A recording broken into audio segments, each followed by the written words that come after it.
ఒకప్పుడు flagship killer అని ప్రపంచాన్ని షాక్ చేసిన వన్‌ప్లస్ ఇప్పుడు వాళ్ళ ఓల్డ్ సబ్‌స్క్రైబర్‌లను కూడా కోల్పోతుంది. నిజంగా వన్‌ప్లస్ డౌన్‌ఫాల్ మొదలైందా?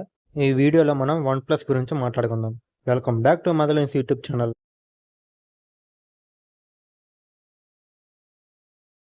యాక్చువల్‌గా వన్‌ప్లస్ యొక్క ట్యాగ్‌లైన్ వచ్చేప్పటికి నెవర్ సెటిల్. 2013లో పీట్ లా అండ్ కాల్‌పై అనే ఇద్దరు వ్యక్తులు కలిసి ప్రారంభించిన కంపెనీయే ఈ వన్‌ప్లస్. వీళ్ళ ఎయిమ్ వచ్చేప్పటికి తక్కువ ధరకే ఎక్కువ ఫీచర్స్ ఉన్న ఫ్లాగ్‌షిప్ ఫోన్స్ ఇవ్వడమే. 2014లో వన్‌ప్లస్ ప్రపంచం మొత్తాన్ని తన వైపు తిప్పుకుంది. ఆ సమయంలోనే Samsung and Apple smart phone prices చాలా ఎక్కువ ఉండేవి. కాకపోతే వన్‌ప్లస్ దీన్ని ఒక స్ట్రాటజీగా తీసుకొని వీళ్ళు అదే ఫీచర్స్‌ని తక్కువ ప్రైస్‌కి అందించేవాళ్ళు. అందుకే వన్‌ప్లస్‌కి ఫ్లాగ్‌షిప్ కిల్లర్ అని పేరొచ్చింది స్మార్ట్ ఫోన్ ఇండస్ట్రీలో. 2021 నుంచి వన్‌ప్లస్ యొక్క ఫోన్స్ ప్రైజెస్ పెరగడం మొదలైనవి భయ్యా. అప్పటి నుంచే వాళ్ళ ఫ్యాన్ బేస్‌ని వాళ్ళు కోల్పోయారు. అదే ఇయర్‌లో ఒప్పో వన్‌ప్లస్‌ని టేకప్ చేసింది. కాకపోతే వీళ్ళు చేసిన మిస్టేక్ ఏందంటే వీళ్ళ యొక్క ఆక్సిజన్ వాయిస్‌ని వీళ్ళు కలర్ వాయిస్‌తో మిక్స్ చేసేసారు.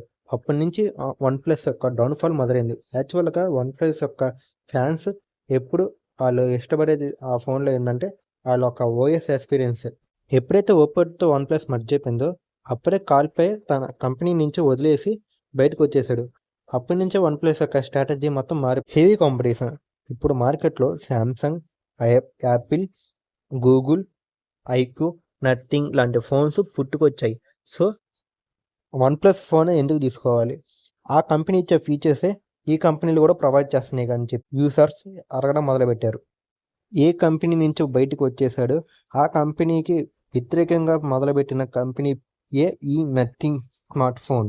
ఒకప్పుడు వన్‌ప్లస్ స్మార్ట్ ఫోన్ అంటే flagship processor and clean OS experience, premium build quality, fast charging ఇయన్నీ కలిపితే తక్కువ ధరలో వచ్చే ఫోనే వన్‌ప్లస్ అని చెప్పేవాళ్ళు భయ్యా.